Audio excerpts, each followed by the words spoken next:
Muy buenas a todos y bienvenidos a un nuevo vídeo. Y el día de hoy tenemos a Kate, ¿no? Se dice, ¿no? Hécate. Kate. ¿Y qué significa? Es una suerte de contracción de mi nombre, que es Catherine, y también tiene que ver con la raíz etimológica histórica de mi nombre.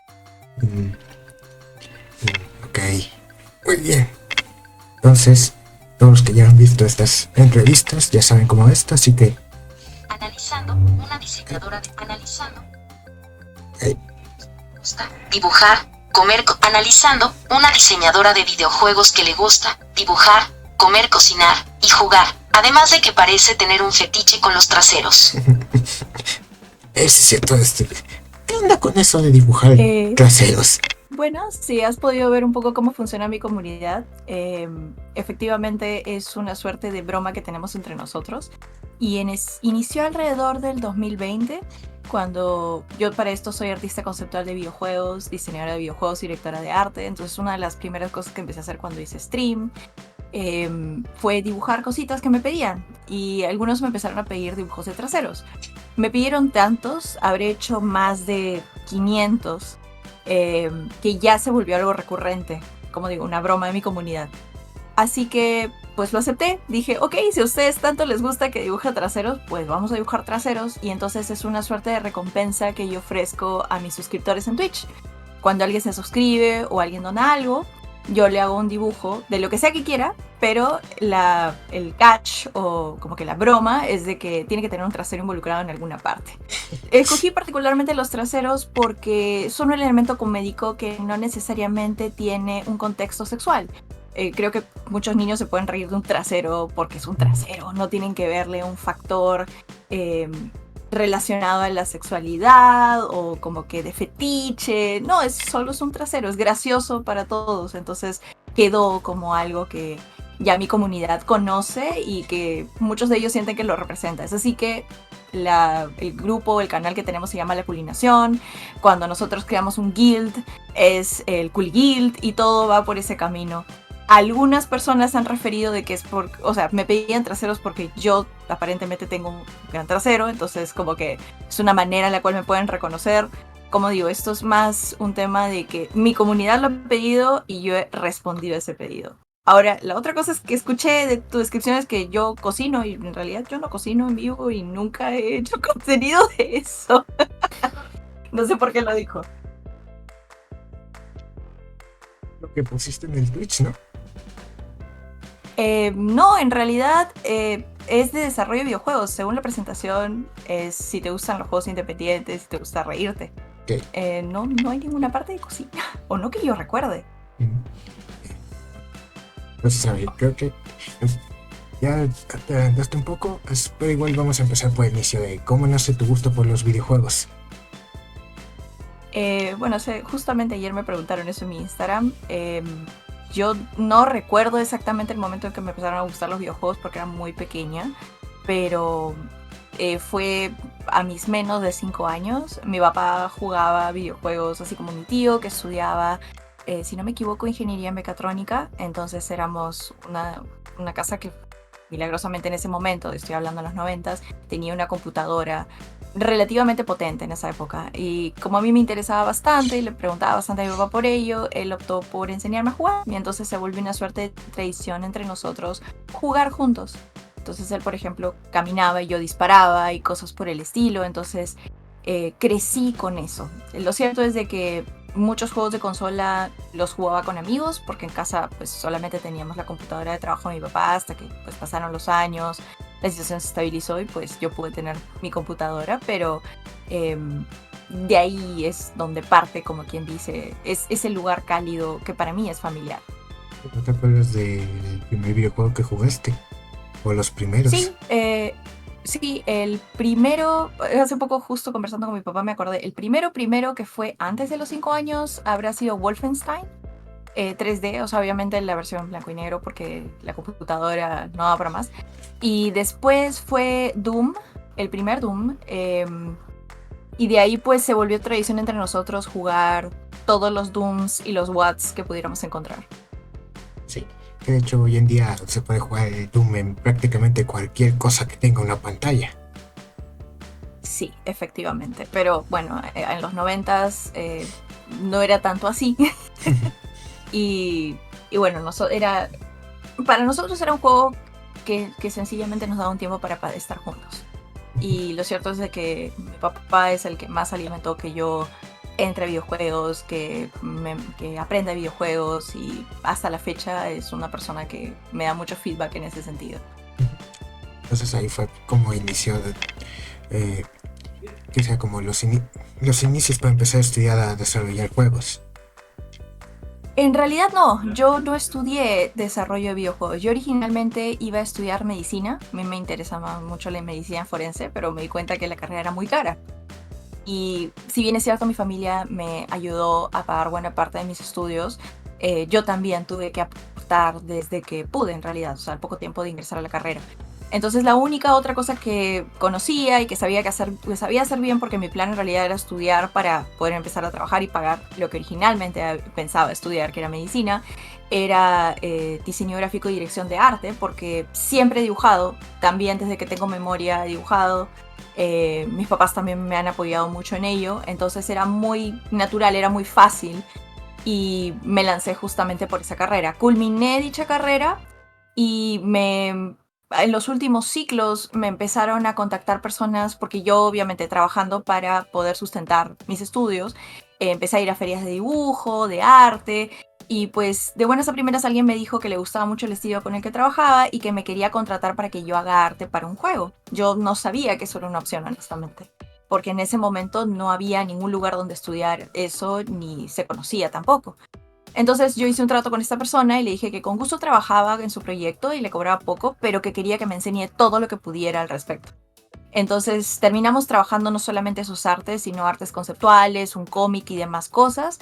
Y es así que yo empecé a armar mi portafolio para empezar a trabajar en una empresa que oficialmente hacía videojuegos. Y pues los años pasó y fue más por el tema de experiencia, porque como digo, no había ningún lugar donde certificarte de videojuegos específicamente, como yo entré. Recién ya en, ¿qué será? 2023, claro, 2023, que yo fui becada para ir a la Game Developers Conference, que me contactaron porque dijeron que era un perfil importante dentro de la industria de desarrollo y me ofrecieron una beca para estudiar un máster de diseño de videojuegos. Como yo ya venía aplicando esto, y de hecho yo ya tenía una empresa que veía parcialmente el tema de desarrollo de videojuegos, dije, bueno, ok. Y terminé fundando otra empresa también orientada a desarrollo, pero esta más orientada a ofrecer ese servicio a conglomerados de compañías y demás. Y pues ahora tengo, aparte de mis estudios en dirección de arte, también el de diseño de videojuegos. Tampoco que sea como mera suerte, porque, por ejemplo, pues que sea rara vez te encuentras un lugar como esos en otro país que no sea en donde están las empresas donde crean los videojuegos. En realidad no, hoy por hoy hay un montón de industria de videojuegos a lo largo de Latinoamérica. De hecho, yo también soy directiva de las compañías asociadas de videojuegos, que son el gremio de videojuegos de empresas que hay acá en Perú, justamente por toda la experiencia que he obtenido a lo largo de los años. Y nosotros representamos ante el Estado todo lo que es la industria, ¿no? Esto lo veo con otros dos directivos. Y sabemos de que todo a lo largo de Latinoamérica existe, aparte de que cada país tiene como que sus organizaciones que hacen esta misma labor que nosotros, pero con otros nombres, también una unión, que es la Latam Video Game Federation, que se encarga de velar y apoyar todo lo que es el desarrollo en países. Entonces también tenemos como que la labor de conversar con universidades, con institutos, justamente para poco a poco elevar la valla y actualizar los contenidos, porque la industria tecnológica continuamente está creciendo y avanzando. Entonces hay que estar verificando de que no se desactualice, y somos parte del grupo de gente que lo hace. Pero hoy por hoy sí, hay un montón de lugares donde tú puedes aprender videojuegos, inclusive online. Lo cierto es que hace más de 10 años eso no era posible. Entonces sí me agarró por sorpresa, pero fue una linda sorpresa. No, yo no sabía que tenía seguidores que hacían videojuegos en ese momento, y lo cierto es que cuando vi la oportunidad la tomé. si probablemente no hubiera entrado por ese camino, eventualmente hubiera entrado a través de mi mejor amigo, porque él estudió diseño de videojuegos, yo lo conocí tiempo después. Y justamente con él fue que fundamos la primera empresa, porque a él le interesaba mucho el tema de desarrollo. Y a través de él fue que entré a trabajar en el medio más grande de videojuegos que, acá en Perú, que había en Perú en ese momento, que eran más gamers. Entonces, o sea, si no hubiera sido por un lado, hubiera sido por el otro. Pero lo cierto es que siempre tuve una afinidad, solamente que no sabía muy bien qué hacer con ello. ¿Has que se ha tocado algún motor, o sea, utilizar algún motor de videojuegos o nada más te encargas Sí, de diseñar? yo soy yo soy profesora universitaria para todo esto. O sea, aparte de todo lo que hago varias cosas. Pero he sido coordinadora de carrera, o parte de coordinación de carrera, y soy también profesora universitaria. Actualmente enseño en la Universidad Peruana de Ciencias. Y sí, definitivamente yo enseño a trabajar con Unity. Aparte, trabajo ocasionalmente con GameMaker y algunos motores más sencillos como MyCode Arcade. Por ahí en algún momento Scratch, no me gusta mucho, pero sí. Em, ¿El y Unreal? de hecho también, perdón, ¿El Unreal no lo has probado? sí, he utilizado Unreal con Brooklyns, pero lo cierto es de que me gusta más trabajar videojuegos en 2D. Es más fácil, si bien es cierto tenemos el equipo para hacer 3D también, eh, y para algunas empresas lo hemos hecho. mm, Particularmente me siento más cómoda con Unity y bueno, a raíz de todos los problemas que hubo con Unity, pues Game Maker. Además, el año pasado, alrededor de mediados, también me contactó Game Maker para que cree contenido con ellos. Y de hecho creo que lo han estado sacando en su TikTok, que justamente son como que tutoriales sobre cómo aprender a usarlo. Pues sí. ¿Y tú o sea, usas el código o usas lo que han implementado hoy en día que son los bloques? Con Game Maker enseño sobre todo a trabajar con bloques porque es más sencillo a aprender de esa forma. Y con Unity pues sí, con código. Ujú. Sí, porque he escuchado que dicen que no usemos los bloques porque no tienes tanto control como con las líneas de código. Depende mucho de lo que quieras hacer, la verdad, porque obviamente si quieres crear una mecánica bastante más compleja que lo que muchos juegos te ofrecen, como son plataformer, un RPG tradicional, pues obviamente vas a tener que customizar algunos eventos y ahí sí vas a tener que utilizar código. En realidad lo que deberías aprender primero que nada es la lógica de programación, que es lo que te va a dar las bases para cualquier cosa que quieras hacer, porque entiendes cómo es el orden de acciones.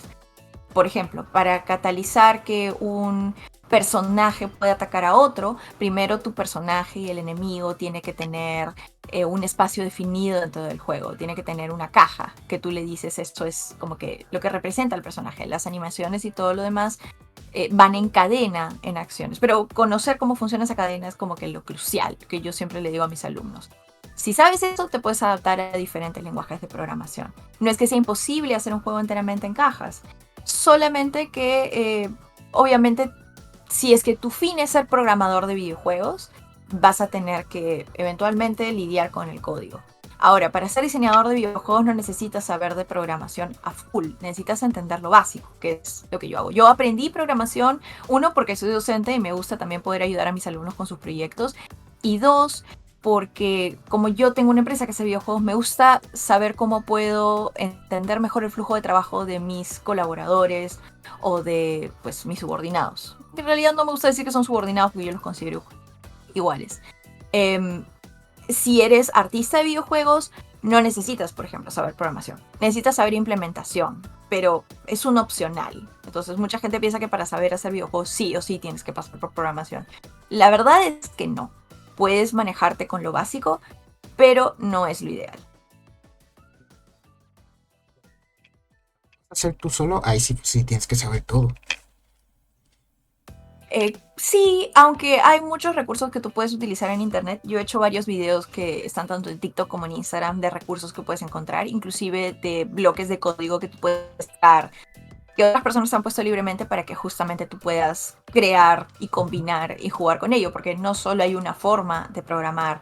La gente que sabe programar videojuegos entiende mejor que nadie que no es una labor tan rígida como mucha gente piensa, es una labor bastante creativa porque hay más de una forma de llegar al mismo resultado. Entonces, es perfectamente viable. coger parte del código de otros creadores y como que ir combinándolo para llegar a donde tú quieres. Ahora, si tu intención es vivir de hacer videojuegos, lo ideal es que tengas un equipo o que por lo menos conozcas y te especialices bien en lo que tú dominas, cosa de que aquello que no dominas lo puedas ir como que parchando de a poquito. El mayor problema que podrías tener como un desarrollador independiente que programar no sea su fuerte es de que tu juego no esté bien optimizado, que a la larga tú igual podrías ir mejorando. Entonces, no es un pecado capital. Como digo, no es indispensable saber programar bien, pero es bueno porque te va a abrir muchas puertas. Y de todo lo que dices. Más bien, ¿qué es lo que consideras que ha sido lo más difícil de aprender, tanto de diseño, programación?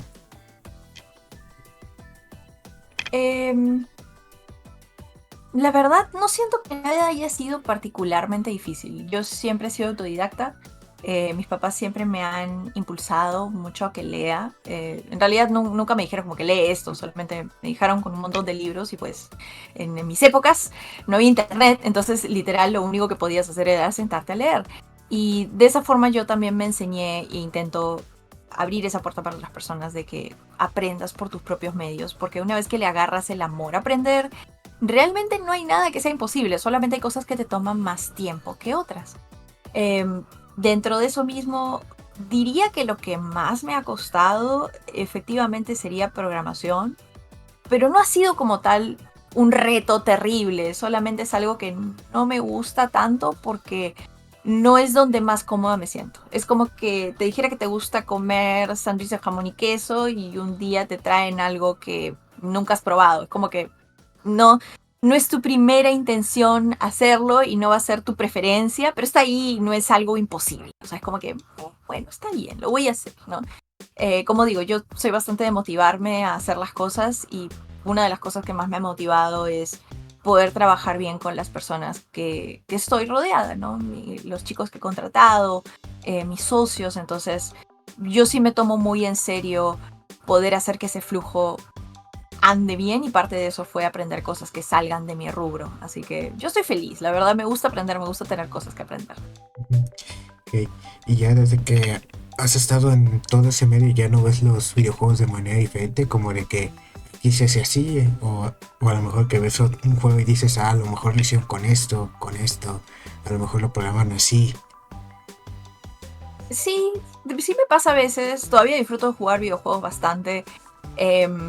Yo disfruto bastante los juegos de empresas pequeñas y medianas. Hay algunas excepciones porque pues, me gusta la historia. Juegos como Space Marine 2, Helldivers, y me gusta bastante lo que han hecho con el juego. Pero también es cierto de que por el rubro en el que me desempeño, tengo que poder ser objetiva. Entonces intento siempre pensar en el lugar del jugador, que finalmente es tu consumidor final. Así que intento no permitir que mi trabajo se cruce con eso. Por eso tengo como que horas bien definidas. Yo hasta cierta hora no juego. O sea, es como que hasta cierta hora, por ejemplo, no sé, hasta las 9 de la noche todo es trabajo. Pasadas las 9 de la noche juego con mis amigos, a veces juego con mi comunidad. Entonces cambio como quien dice el chip. Es como que de esta hora en a esta hora solamente mi intención es divertirme y pensar en lo que me divierte. A veces se me escapa, no puedo evitarlo.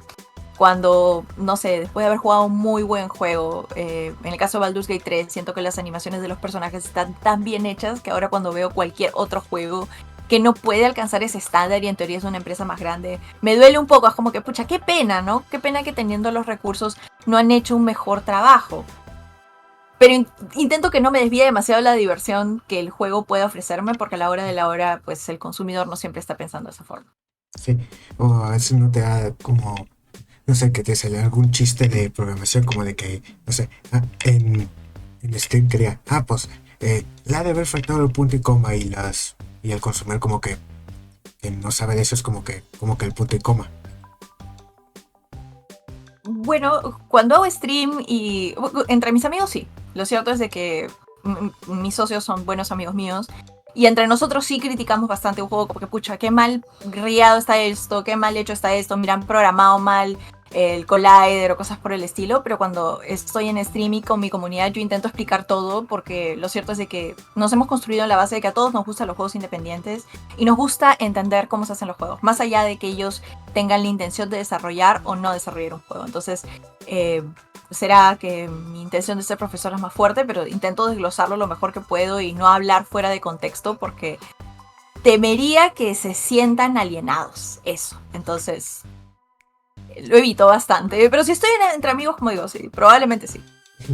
Bueno, ahorita que dices de los gustos por los juegos indie, como cuándo surgió eso, porque que yo sepa, los juegos indie se popularizaron después del los Five Nights at Freddy y el Cuphead. En realidad no, los juegos indies se empezaron a... Pero discúlpame que te interrumpa. Los juegos indies se popularizaron después de Journey. Y Journey, discúlpame que lo busque porque no me acuerdo si era 2000... Fue antes del 2010.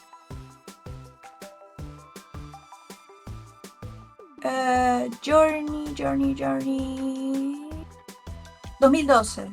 Perdón, 2012. Por eso decía, quería buscar.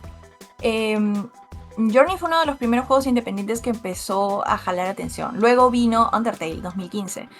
Y antes de esto ya había juegos independientes. De hecho, la gente que estaba en desarrollo, como digo, mi papá no es de desarrollo, es de investigación, pero sí he tenido familiares como mi tío, que es como una suerte de hermano mayor, que sí estaban bastante metidos en desarrollo. Entonces, existía toda una subcultura de personas que compartían juegos, así que originalmente Doom se hizo popular, ¿no? Que ellos hicieron su juego y The Software lo distribuyó entre muchas personas que se habían inscrito para poder acceder al juego, y ellos pusieron el código a disposición de su comunidad para que ellos lo puedan seguir modificando y adaptando a nuevas plataformas, porque todavía en los 90s no solo se jugaba en computadora, todavía había consolas. Entonces, es así que también empiezan a salir los Watts. Como dije, o sea, mi papá y yo no solamente jugábamos los juegos, jugábamos los Watts. Entonces, cuando conseguías los Watts también te enterabas de otros juegos independientes. Cuando mi papá venía con un juego, a veces traía muchos otros que eran de desarrolladores independientes. Entonces, yo crecí jugando juegos independientes. También porque las computadoras que tenían no tenían la mayor potencia del mercado en ese momento. Entonces, por ejemplo, juegos como los de Sid Meier de colonización eran juegos pequeños que, por ejemplo, hay mucha gente que hasta el día de hoy no los conoce. No civilización, colonización. Y así como esos, muchos otros. Por eso es que para mí no era una industria extraña. En realidad ya tenía cierta familiaridad. Lo que sí es cierto es de que para otras personas poderlas introducir en ese mundo sí requiere bastante contexto. O sea, por ejemplo, a mis alumnos explicarles que ellos van a desarrollar mayormente para industria independiente a veces es complicado. Porque hay toda una historia que ellos no conocen. Y como tú bien mencionas, ¿no? Hay juegos que se empezaron a popularizar desde cierto punto, pero no significa que no hayan existido antes, solo que no se conocían.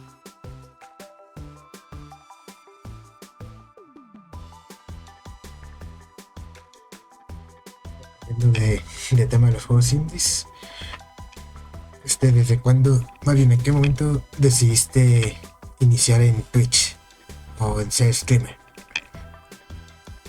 En realidad habrá sido alrededor del 2017. Yo, como dije, estuve con Más Gamers, que era en ese momento el medio de videojuegos más grande acá de Perú. Yo entré a crear contenido con ellos. Y lo cierto es que en su momento ellos me pidieron que haga streaming. Tenía streams de más de 150 personas. Y en un inicio, la verdad, me generaba bastante ansiedad. Porque yo soy una persona introvertida, clínicamente diagnosticada. Y tengo ansiedad. Yo en ese momento lo sospechaba, más no sabía mucho qué hacer al respecto. Pero supongo que era una suerte de experimento. Yo no puedo decir mucho de cuál fue la decisión detrás de sentarme en una pantalla a hacer streaming de la nada, sin ninguna introducción a ello, porque yo creaba videos para YouTube. Y me agarró muy por sorpresa que mucha gente viniera a atacarme. Entonces, como dije, soy una persona que se motiva sola a hacer las cosas y aprender a hacer las cosas. Entonces, una de las cosas que me motivé a hacer fue aprender a manejar mejor cómo hablaba en pantalla, porque al ser introvertida, cuando me daba nervios hablaba muy rápido. Y la otra cosa era aprender a manejar el stream yo, porque si yo dependía de las decisiones de otras personas, pues obviamente nunca iba a tener control de cuál era la percepción del viewer. Entonces, en ese momento, pues pensando mucho en qué salió mal, qué pude haber hecho mejor, dije, ¿sabes qué? Yo quiero hacer esto sola, ¿no? Entonces empecé a abrir mi camino a comprender cómo funcionaban los overlays, cómo hacerlos, cómo animarlos. Por suerte tener el trasfondo de diseño me ayudó bastante, porque pues yo ya sabía cómo diseñar cosas, entonces me centré en aprender a crear las animaciones, exportarla con el formato correcto, conocer cuáles eran los programas que funcionaban. Y previo a iniciar pandemia, yo me mudé pues al departamento en donde estoy ahora. Y dije, ok, entonces voy a intentar tener más control sobre esto y de la mano de eso empezar a incentivar mi propia comunidad. Y es así que creé mi canal de Twitch. Yo ya tenía un canal de Facebook que está ahí un poco olvidado, pero la verdad yo ya no uso Facebook.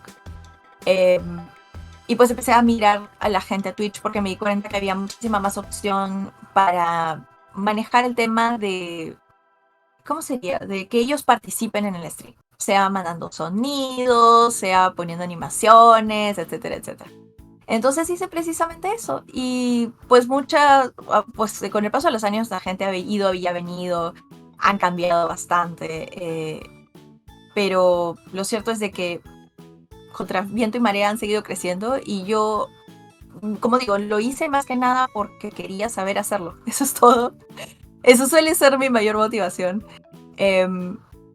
Me sorprendió la verdad de que hasta la fecha tanta gente me conozca fuera de mi comunidad, porque el año pasado, 2024, me invitaron a participar en un evento de juegos indies, en una premiación como presentadora. No me esperaba que eso sucediera y lo cierto es que yo no vivo de crear contenido, nunca lo he hecho.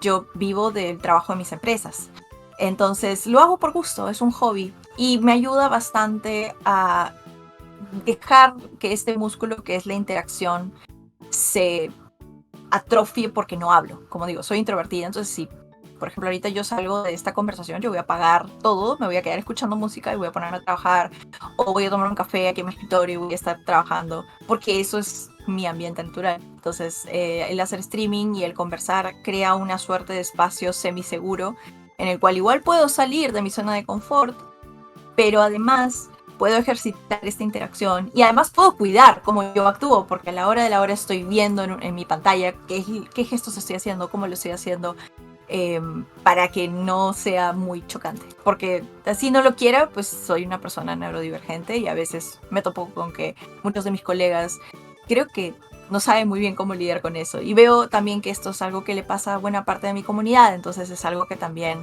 les ayudo a conversar y como que les doy el apoyo que puedo porque pues he estado ahí, ¿no? Entiendo mejor que nadie.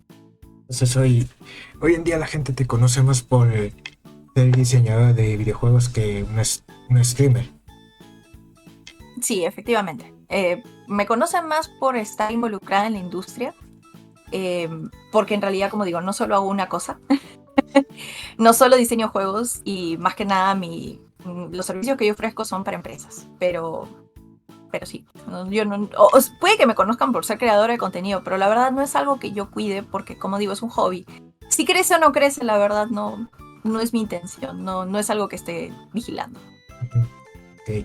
Oye, hace rato te dijiste que dabas clases, ¿no? En la Universidad de Perú. Sí. ¿Qué te motivó a meterte al señor? En realidad me invitaron hace muchos años, me dijeron que tenía bastante conocimiento y que, la verdad, cuando yo estudiaba, un profesor mío me dijo que yo iba a ser buena profesora y quería proponerme para su puesto, pero la verdad me dio miedo. Yo tenía que 19 años, 18 años, y no me sentía preparada. Yo había sido asistente de cátedra, estaba bien involucrada con mis profesores, me gustaba mucho ayudarlos porque lo cierto es que no todos los profesores... En ese momento estudiar era muy simple, tú no tenías los lápices, no tenías las cosas que necesitabas, no entrabas al salón de clase.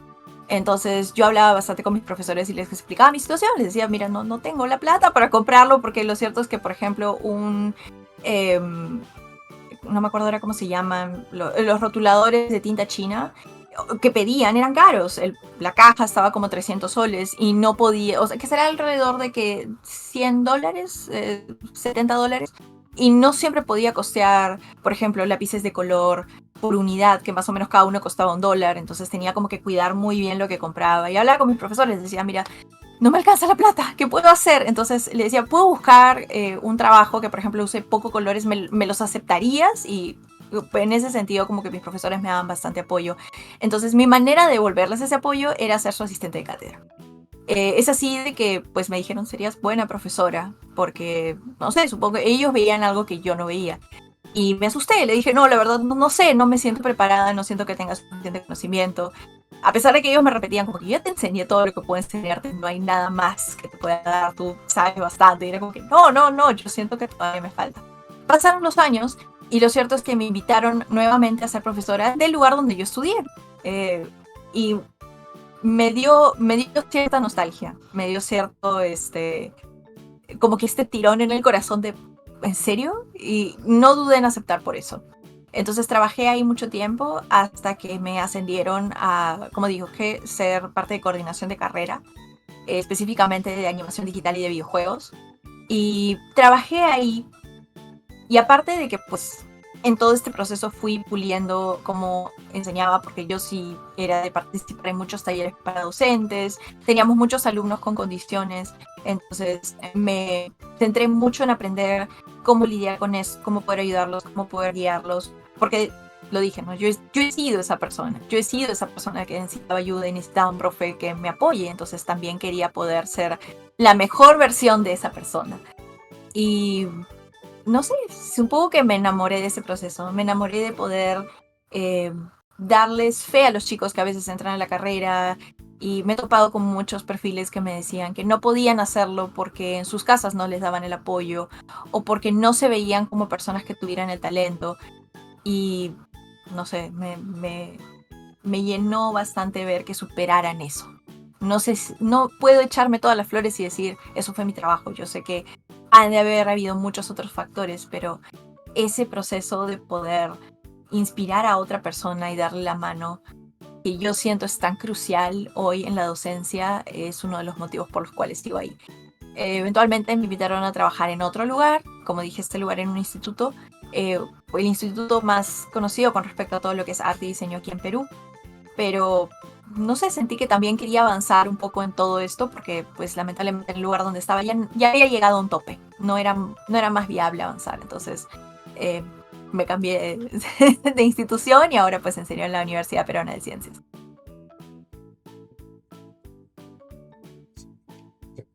No sé. En realidad, como dije, yo practico cuando hago stream. Yo practico cómo hablar y de hecho también preparo mis clases con mucha antelación. Yo soy coordinadora de curso, de hecho. Entonces me encargo de armar todo el material. Lo bueno es que en la universidad en la que estoy hay mucho hincapié, no solamente de mi parte, sino de la coordinación de la carrera y demás, de armar todo el material con mucho tiempo, algo que yo no veía en ese otro lugar, por más de que era mi intención implementarlo cuando yo estuve en coordinación. Entonces puedo saber cuál es el tema que voy a dictar con semanas de antelación. Entonces con semanas de antelación yo preparo la clase, sé lo que voy a decir, sé cómo lo voy a presentar y entonces estoy más tranquila a la hora que lo hago. Pero yo le digo a mis chicos, o sea, por si acaso, si me ven callada en el escritorio, porque o sea, yo no solamente voy y dicto la clase, yo intento que toda la clase tenga una dinámica. A veces los hago jugar videojuegos, a veces los hago jugar juegos para que ellos se conozcan, para que entiendan de mecánicas, para que entiendan de narrativa, etcétera, etcétera. Entonces le digo, chicos, si me ven callada un toque y parece que estoy muy seria, no estoy molesta, no han hecho nada malo, soy introvertida, a veces me canso un poquito, no se preocupen, porque no siento que es algo que tenga que ocultar. Entonces eso también creo que ayuda a que ellos no lo tomen a mal. Hasta la fecha nunca nadie lo ha tomado a mal y me alegro de que sea así, porque también es bueno que sepan que ser introvertido no es algo malo, es sencillamente algo que pasa. Muchos de nosotros lo somos. Eso no te va a hacer un mal profesional, eso no debería afectar cómo te manejes, cómo te expreses y mucho menos cómo comuniques aquello que es importante, porque esa parte de interacción es un músculo que tú puedes ejercitar y más si vas a trabajar en empresas, es bueno que lo tengas.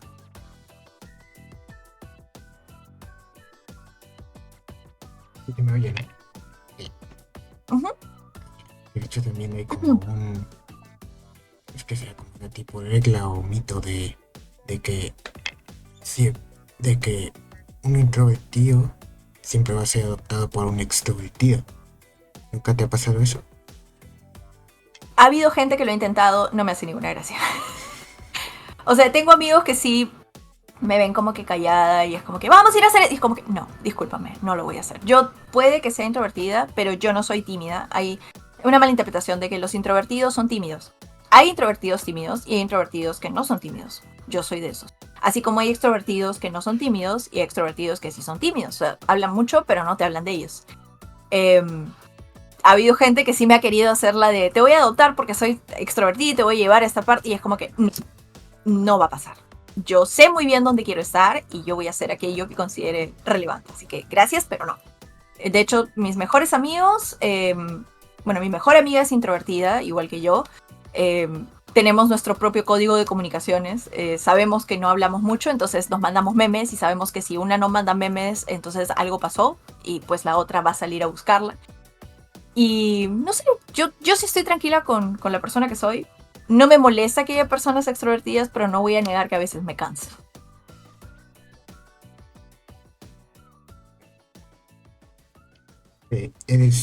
O sea, ¿cómo lidias con él? Más bien, ¿cómo lidias con el tiempo, o sea, entre la escuela y tus empresas? Pues yo lo que hago es tengo un horario bien marcado, como dije. Entonces yo después de cierta hora no trabajo. Me ha tomado tiempo organizarme, pero lo cierto es que ha sido posible, uno, porque tengo un buen equipo que me cubre bastante, y dos, porque tengo una asistente que es muy diligente, me ayuda a cubrir todos estos espacios que a veces yo no calculo bien. Pero intento de que mis clases se den en la mañana, entonces yo hasta cierta hora también dicto, por ejemplo, no sé, hasta las 4 de la tarde, 5 de la tarde yo dicto. Luego vengo y me encargo de trabajar enteramente temas de la empresa hasta, por ejemplo, a las 9 de la noche, y luego de eso es tiempo libre. Va a depender de los días y del flujo de trabajo, porque como dije, en ambas empresas yo tengo socios. Entonces nosotros nos dividimos el trabajo. No siempre es mi trabajo. Entonces hay veces que yo tengo menos carga laboral y pues obviamente aprovecho ese tiempo para crear contenido. Soy de hacer bastante contenido de golpe. Entonces, por ejemplo, un día grabo 4 o 5 videos y me pongo a editarlos con calma y los voy sacando a pocos. Por eso algunos videos yo todavía salgo con el pelo todo naranja cuando una parte ya es negro. Pero es un flujo que a mí me funciona. Y como dije, no es algo que haga por dinero. Entonces no estoy preocupada por cumplir con ninguna meta en particular, más que crear una suerte de repositorio de información que otras personas que quieren aprender puedan encontrar. Y lo cierto es que ha habido veces que me he saturado de trabajo cuando entran proyectos muy grandes. Entonces, a través de prueba y error he ido aprendiendo de que cuando eso sucede o cuando veo que una cuenta muy pesada va a ingresar, tengo que empezar a como que diluir bastante el resto de actividades. Con las clases, como ya está todo el material preparado hace semanas, es más, en mi caso a veces hasta meses antes, entonces solamente es ir, dictarlas, revisar en lo posible durante la clase o posterior a la clase como que lo más inmediato posible para poder olvidarme de ese tema hasta la siguiente sesión. Y con el trabajo, pues, darle prioridad en orden, pues que eso depende del cliente, ¿no? Pues depende mucho de qué cambios te pida, qué cambios no te pida, cuál es el proceso, y hasta que toda esa carga baje y yo pueda retomar, y así sucesivamente. Esto en lo que pones en que es una argentina viviendo en Perú, ¿no? Sí. O sea, ¿qué pasó ahí, o sea, en Perú?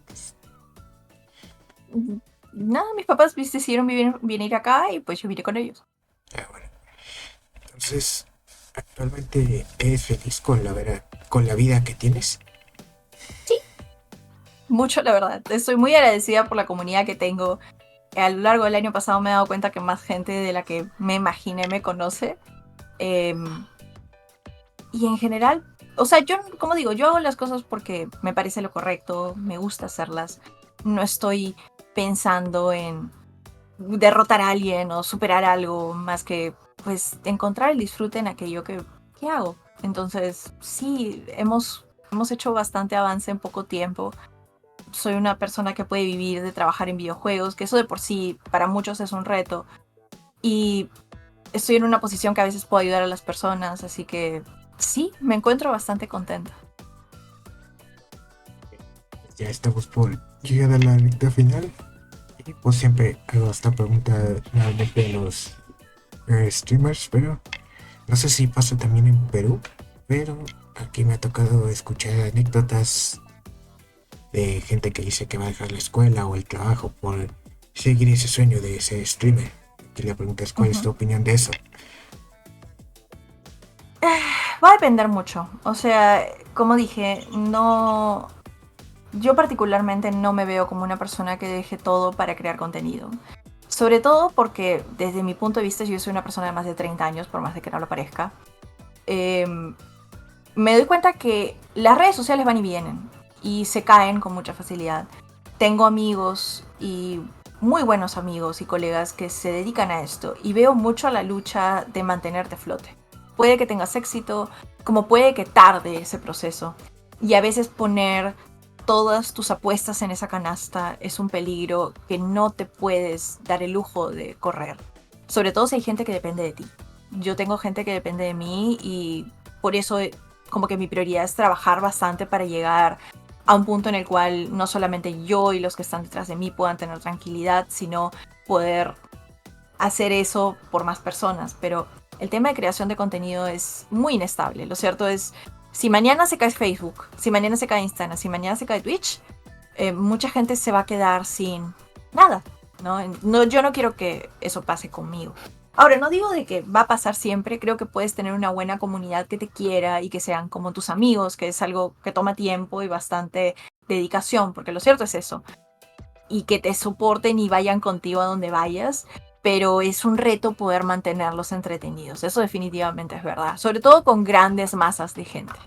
Entonces, no te diría que es mi opción, respetaría si es la opción de alguien más, pero siempre recomendándoles que tengan algún soporte adicional, ¿no? No te digo que no puedas trabajar de crear contenido, pero siempre ahorra, prepárate porque nunca sabes qué se viene, ¿no? Y creo que ese es mi mayor miedo con otros creadores de contenido que veo pasan por ese problema y que a veces no les, o sea, por más grandes que sean, hablo de personas que tienen 300.000 seguidores, 400.000 seguidores, 1.000.000 de seguidores que a veces sufren para ver cómo llegan a fin de mes, qué van a comer o que les paga una marca y que tengan que seguir trabajando con esa marca. Yo lo cierto es que tengo sponsor, pero, o sea, tengo sponsor porque a ellos les gusta el contenido que hago y también existe esa malinterpretación, ¿no? Te dicen, tú vas a generar un sponsor y el sponsor te va a dar todo.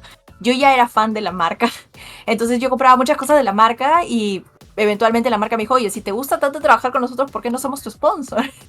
Y efectivamente llegaron a hacerlo, pero es bueno que tengas alguna persona de confianza, que en lo posible no sea tu pareja, no porque mi pareja haya sido un mal caso, sino porque he visto otros casos, que sepa de leyes y que te pueda asesorar para que todo ese sistema de convenios o de beneficios sea lo más provechoso para ti. Yo lo cierto es que, como dije, tengo un equipo de gente que son mis amigos y que me ayudan bastante justamente para que no tome decisiones que puedan arruinar sea mi imagen o inclusive cómo mi comunidad experimenta las cosas. Pero es difícil y es cansado y respeto mucho a la gente que lo hace, pero yo no me veo en ningún futuro cercano siendo una de ellos.